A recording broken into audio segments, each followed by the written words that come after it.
ഇന്നലെ രാത്രി മാർക്കസിന് മാച്ച് കാണാൻ പറ്റിയില്ലല്ലേ? ഓ, അത് സാരമില്ല. TV വെച്ചാൽ പിള്ളേരുടെ പഠിത്തത്തെ അത് ബാധിക്കും എന്ന് കരുതിയല്ലേ ഈ ത്യാഗം?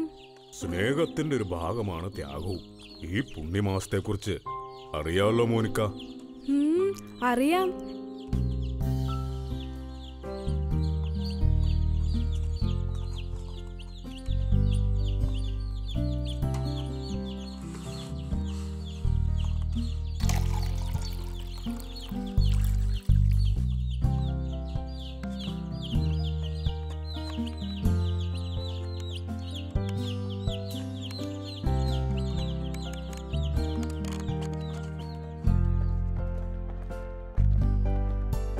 ദൈവപുത്രൻ ലോകത്തിന് സ്നേഹം എന്തെന്ന് മനസ്സിലാക്കി കൊടുക്കുവാൻ വേണ്ടി സ്വന്തം ജീവൻ ത്യജിച്ചതിന്റെ ഓർമ്മ ദിവസം അതായിരുന്നില്ലേ ഈ വെള്ളിയാഴ്ച?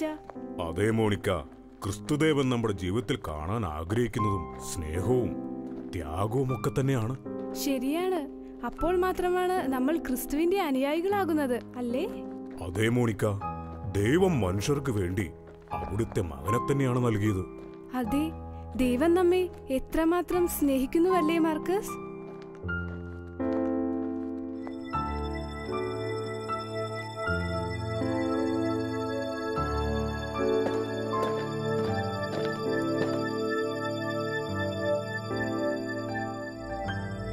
ആ മകന്റെ ആത്മബലിക്ക് അർത്ഥം വരുന്നത് നമ്മൾ ആ ത്യാഗത്തിന്റെ വില മനസ്സിലാക്കി ജീവിക്കുമ്പോൾ മാത്രമാണ്. മാർക്കസിന്റെ സുവിശേഷം എത്രാം ഭാഗം? കളിയാക്കണ്ട.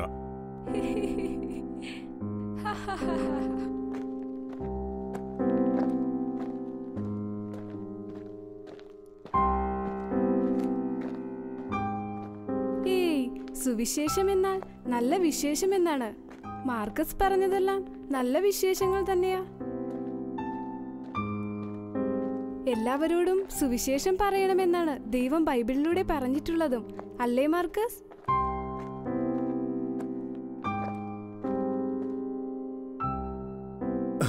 കൊള്ളാലോ മോനിക്ക.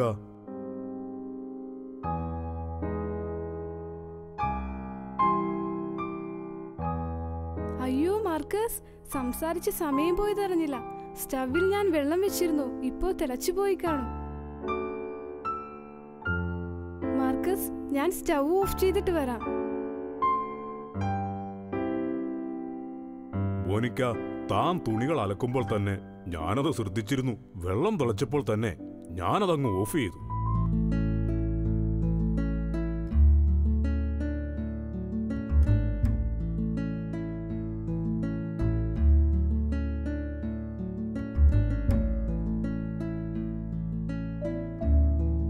ഓ മാർക്കസ്, നിങ്ങൾ ഒത്തിരി നല്ലൊരു മനുഷ്യനാ. അത് മോനിക്കയുടെ മനസ്സ് ഒത്തിരി നല്ലതായോണ്ട് തോന്നുന്നതാ. എല്ലാം ദൈവത്തിന്റെ അനുഗ്രഹമാണ് മാർക്കസ്. ഒത്തിരി സന്തോഷം വരുമ്പോൾ പേടിയാണ്, എപ്പോഴാണ് ദുഃഖം വരുന്നതെന്നോർത്ത്. സുഖവും ദുഃഖവും രാവും പകലും പോലെയാണ്. ഇത് രണ്ടും കൂടിച്ചേർന്നാണ് മോനിക്ക ജീവിതം.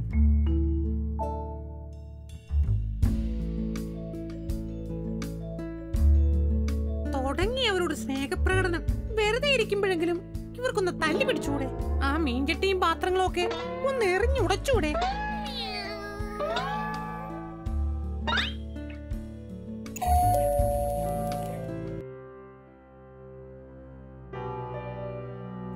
ഇതെന്തിനാ ഇപ്പൊ കരയുന്നാവോ?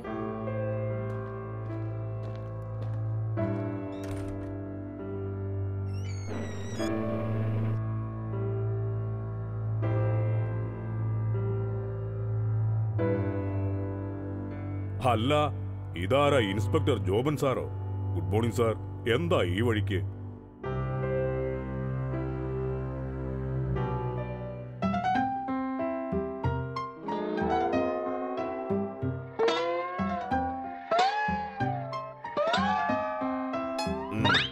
കള്ളന്മാർ ഏത് വഴിക്കുണ്ടോ ആ വഴിക്ക് ഞാനും ഉണ്ട്. അപ്പോ ഇയാളും കള്ളനാണോ? ഇവിടെ കള്ളന്മാരൊന്നുമില്ല. വന്ന കാര്യം പറയൂ സാർ.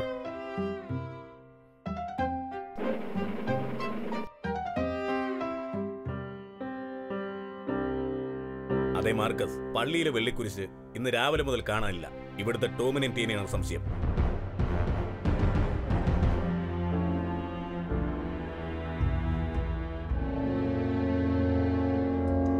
ടോമും ടീനയും എന്തൊക്കെയായാലും ഇങ്ങനെയൊന്നും ചെയ്യില്ല.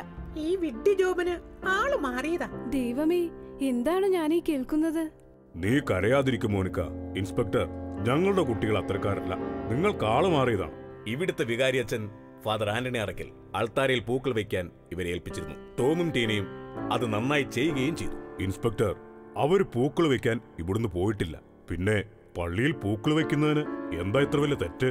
പൂക്കൾ വയ്ക്കുന്നതിന്റെ നടുവിൽ തന്നെയായിരുന്നു ആ വെള്ളിക്കുരിശും ഉണ്ടായിരുന്നത്. അതുകൊണ്ട് ടോമും ടീനയും പൂക്കൾ വെച്ചു പോയതിനു ശേഷമാണ് കുരിശ് മോഷണം പോയ വിവരം കപ്പ്യാരറിയുന്നത്.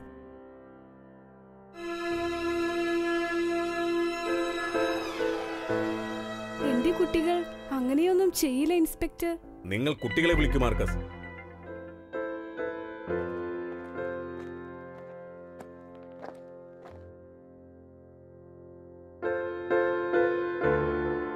ടോമേ, ടീന, മക്കളെ വാതിൽ തുറക്കൂ. എഴുന്നേക്കു മക്കളെ.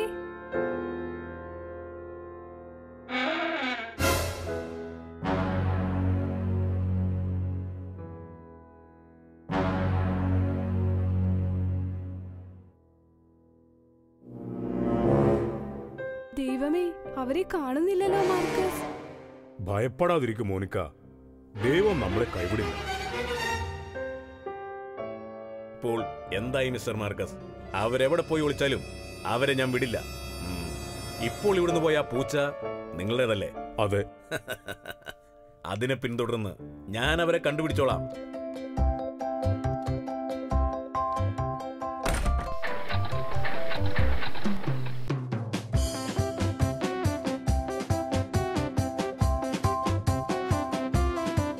എന്റെ ദൈവമേ, കുട്ടികളെ കാത്തോളണേ.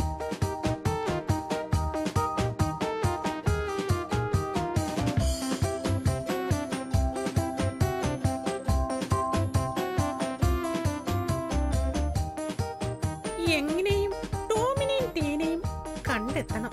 ഈ ജോബൻ പുറകെ ഉണ്ടായാൽ ഒന്നും നടക്കില്ല. പണി കൊടുക്കാൻ പറ്റിയ സമയം ഇത് തന്നെ.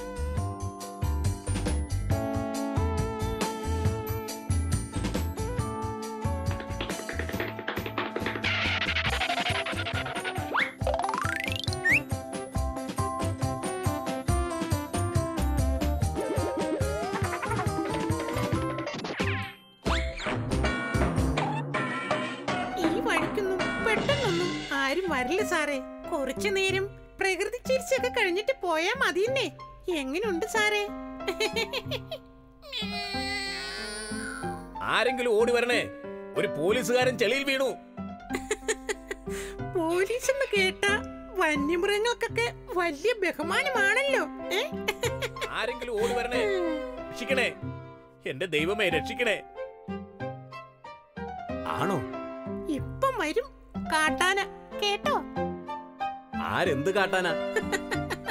ആന കാട്ടേണ്ടതൊക്കെ ആന കാട്ടിക്കോളും. സാറ് നിന്നുകൊടുത്ത മാത്രം മതി. എന്റെ ദൈവമേ, ആനയോ? അതെ, ആന തന്നെ.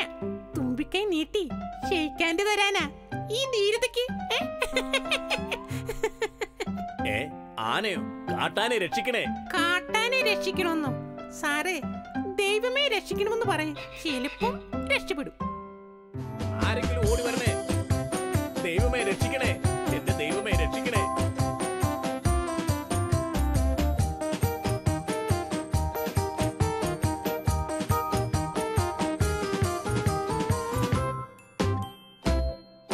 അപ്പോ ഞാൻ വിചാരിച്ചതുപോലെ തന്നെ റോക്കിയും കാർലൂസുമാണ് ഇതിന്റെ പിന്നിൽ. അല്ല പിന്നെ, കുറെ നാളായി ഞാൻ നോക്കി വെച്ചിരിക്കുവായിരുന്ന കുരിശ്. പക്ഷേ എപ്പോഴും അവിടെ ആരെങ്കിലും ഒക്കെ കാണും. ഇന്നും ഞാൻ അതിരാവിലെ നോക്കുമ്പോ പള്ളിയിൽ ഒരു വെളിച്ചം.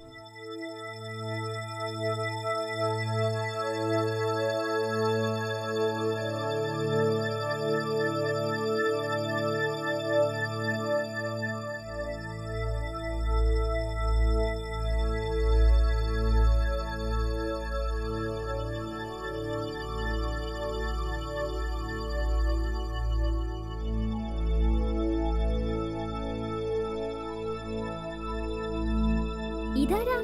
റോക്കി ചേട്ടനോ? എന്താ ഇത്ര നേരത്തെ? ചേട്ടനോ? എന്നെ ടോം റോക്കിയെന്നല്ലേ വിളിച്ചിരുന്നത്? അതു പിന്നെ റോക്കി ചേട്ടാ, നമ്മളിലെ തെറ്റുകൾ തിരുത്താൻ പറ്റിയ കാലമാണ് ഈ നോമ്പുകാലം. ഞങ്ങൾ ഞങ്ങളുടെ തെറ്റുകൾ കുറച്ചുകൊണ്ടിരിക്കുക. റോക്കി ചേട്ടാ, അപ്പോൾ മാത്രമേ നമുക്ക് ദൈവാനുഗ്രഹം ഉണ്ടാവുകയുള്ളൂ.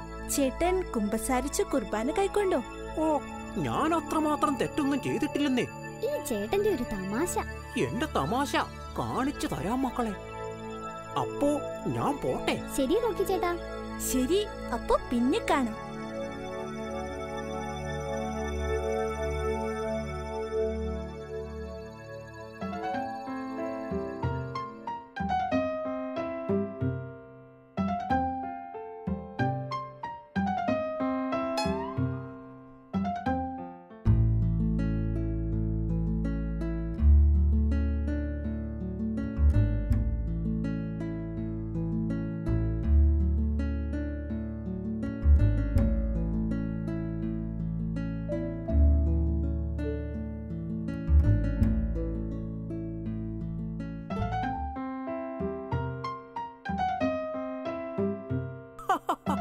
എങ്ങനെയുണ്ട് ജൂലി എന്റെ ബുദ്ധി?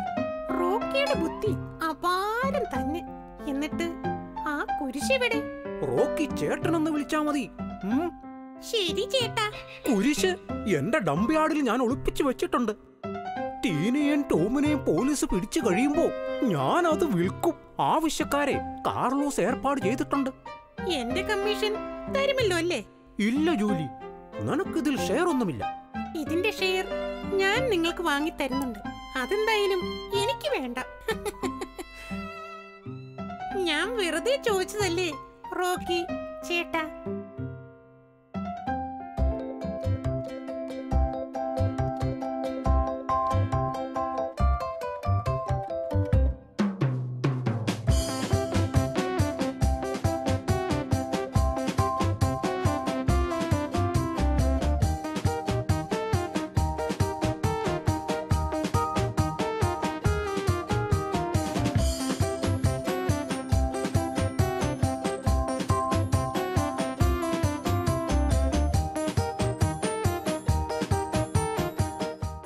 നിന്നെ ഞങ്ങൾ എങ്ങനെ വിശ്വസിക്കും? നീയും അവരുടെ കൂട്ടല്ലേ? വേണമെങ്കിൽ വിശ്വസിച്ചാ മതി. സഹായിക്കാമെന്ന എന്നെ പറഞ്ഞാ മതിയല്ലോ. ജൂലി പറഞ്ഞതിൽ എന്തോ കാര്യമുണ്ട്. ആദ്യം ആ കുരിശ് അവിടെ നിന്ന് എടുക്കാം, എന്നിട്ട് ജോബൻ സാറിനെ രക്ഷിക്കാം, അല്ലേ ടോം? അത് വേണ്ട ടീന. ജൂലി പറഞ്ഞതനുസരിച്ച് ഇപ്പോൾ ജോബൻ സാർ പകുതിയിലധികം മുങ്ങിക്കാണും. ആദ്യം ജോബൻ സാറിനെ രക്ഷിക്കണം. പിന്നെ അദ്ദേഹത്തെയും കൂട്ടി നമുക്ക് റോക്കിയുടെ ഡമ്മി യാർഡിൽ പോകാം. അതാ നല്ലത്. വാ, എളുപ്പം പോകാം.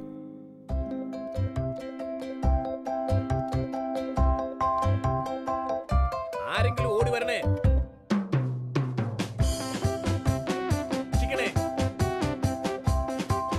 ആരെങ്കിലും ഓടി വരണേ. ഇത് ഞങ്ങളാ സാറേ. ഇതാരാ? ടോമും ടീനയോ?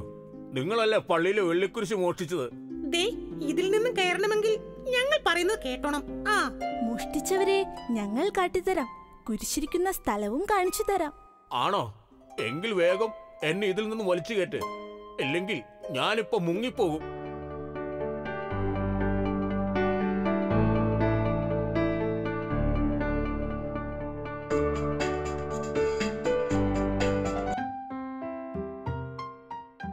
വളരെ നന്ദി ടോം. നിങ്ങൾ വന്നില്ലായിരുന്നെങ്കിൽ ഞാനിപ്പോ മുങ്ങി ചത്തുപോയാന്. ഓർക്കാൻ കൂടി വയ്യ. ഞങ്ങൾക്ക് ഓക്കാനിക്കാൻ വയ്യ. ഒന്ന് പോയി കുളിക്ക് സാറേ. എന്തൊരു നാറ്റം. നോ, ആദ്യം കള്ളന്മാർ, പിന്നെ കുളി. ഇതാണ് പോലീസ്. ആദ്യം ഡ്യൂട്ടി, പിന്നെ മതി ബ്യൂട്ടി, അല്ലേ സാർ? വളരെ ശരിയാണ്. കമോൺ പോയി. അങ്ങോട്ടല്ല, ഡംപ്യാർഡ് ഈ വഴിക്കാ. അതെ ടോം, ഞാൻ വീട്ടിലോട്ട് ചെല്ലട്ടെ. നിങ്ങൾ വരുന്നവരെ ഡാഡിയോടും മമ്മിയോടും ഞാൻ ഒന്നും പറയില്ല, ഓക്കെ? പിന്നെ റോക്കിയും കാർലോസും ഇപ്പൊ എന്നെ കണ്ട ശരിയാവുകയില്ല. കൂട്ടുകാരല്ലേ കള്ളന്മാർ? അങ്ങനെ പറയരുത് ജിമ്മി. അവളിപ്പോൾ ആ കൂട്ടുകാരുടെ കൂടെയല്ലല്ലോ. അവരെ വിട്ട് നമ്മളെ സഹായിക്കാൻ നമ്മളുടെ കൂടെയല്ലേ. അപ്പോൾ നമ്മൾ കളിയാക്കാൻ പാടില്ല. Sorry Julie. Okay okay. ശരി ജൂലി, നീ എളുപ്പം ചെല്ലാൻ നോക്കൂ. എന്താ റോക്കി വല്ലാത്തൊരു നാറ്റം? തന്നെയാണോ നാറുന്നത്? അനാവശ്യം പറഞ്ഞാലുണ്ടല്ലോ, ഞാൻ ഈ കഴിഞ്ഞ മാസം കുളിച്ചതേ ഉള്ളൂ. നമ്മക്ക് എളുപ്പം ഇവിടുന്ന് രക്ഷപ്പെടാം.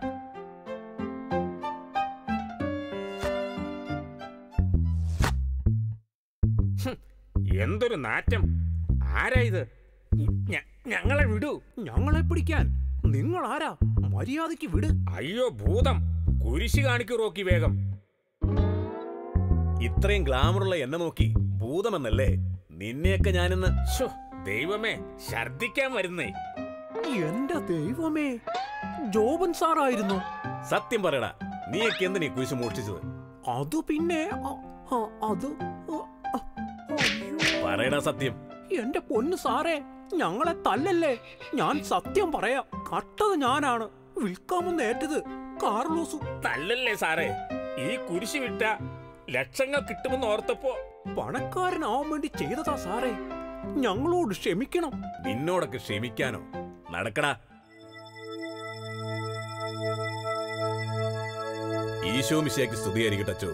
ഇപ്പോഴും എപ്പോഴും സ്തുതിയായിരിക്കട്ടെ. അച്ഛൻ പരാതി വന്നപ്പോൾ പറഞ്ഞതുകൊണ്ടാണ് ഞാൻ കേസ് രജിസ്റ്റർ ചെയ്യാതെ ഇവരിങ്ങോട്ട് കൊണ്ടുവന്നത്. ഇനി അച്ഛൻ പറയുന്ന പോലെ ചെയ്യാം. നിങ്ങൾ നല്ലൊരു ഓഫീസറാണ്. ദൈവം നിങ്ങളെ അനുഗ്രഹിക്കട്ടെ. റോക്കി, കാർലോസ്, നിങ്ങൾ ചെയ്തത് വളരെ വലിയ തെറ്റാണ്. അതുകൊണ്ട് നിങ്ങൾ തന്നെ പറയൂ, എന്ത് ശിക്ഷയാണ് നിങ്ങൾക്ക് വേണ്ടതെന്ന്? ഞങ്ങൾ തെറ്റുകാരാണച്ചോ. വലിയ കള്ളന്മാർ. എന്ത് ശിക്ഷ നൽകിയാലും ഞങ്ങളത് അനുഭവിക്കാൻ തയ്യാറാണച്ചോ. ഇവർ കാരണം ഏറ്റവും കൂടുതൽ വിഷമിച്ചത് നിങ്ങളല്ലേ മക്കളെ? നിങ്ങൾ തന്നെ പറ, ഇവരെ എന്ത് ചെയ്യണമെന്ന്? സ്വന്തം മക്കൾ പോലീസ് സ്റ്റേഷനിൽ കിടക്കുമ്പോൾ അവരുടെ അച്ഛന് എന്ത് വിഷമമായിരിക്കും. അവനൊന്നും അച്ഛനുമില്ല അമ്മയുമില്ല ടോം. ടോമും ടീനയും ദൈവത്തെക്കുറിച്ചാ പറഞ്ഞു ഇൻസ്പെക്ടർ സാർ. ഓ, ഞാൻ അങ്ങനെ ചിന്തിച്ചില്ല. ഭൂമിയിൽ അവർക്ക് അച്ഛനും അമ്മയും ഇല്ലാത്തത് കൊണ്ടല്ലേ അവരിങ്ങനെയായത്. ദൈവത്തെ വിഷമിപ്പിക്കാതിരിക്കാൻ നമുക്ക് അവരോട് ക്ഷമിച്ചാലോ? ഇവരിവരുടെ തെറ്റ് തിരിച്ചറിഞ്ഞില്ലേ? ക്രിസ്തുദേവൻ ക്രൂശിതനായപ്പോൾ വലതുഭാഗത്തുണ്ടായിരുന്ന കള്ളനെ പോലെ ക്രിസ്തുദേവൻ അവരോട് ക്ഷമിക്കുകയും ചെയ്തില്ലേ? അതുകൊണ്ട് ഫാദർ, നമ്മളും ഇവരോട് ക്ഷമിക്കുകയല്ലേ വേണ്ടത്? ക്രിസ്തുദേവന്റെ ജീവിതം സ്വന്തം ജീവിതത്തിലേക്ക് പകർത്തുന്നവരാണ് ക്രിസ്തുവിന്റെ യഥാർത്ഥ അനുയായികൾ. കുട്ടികളെ, നിങ്ങൾ ശരിക്കും ക്രിസ്തുദേവന്റെ അനുയായികൾ തന്നെയാണ്. ദൈവം എല്ലാവരെയും അനുഗ്രഹിക്കട്ടെ. നമുക്ക് നല്ലൊരു ഉയർപ്പിനായി കാത്തിരിക്കാം. ആമേൻ.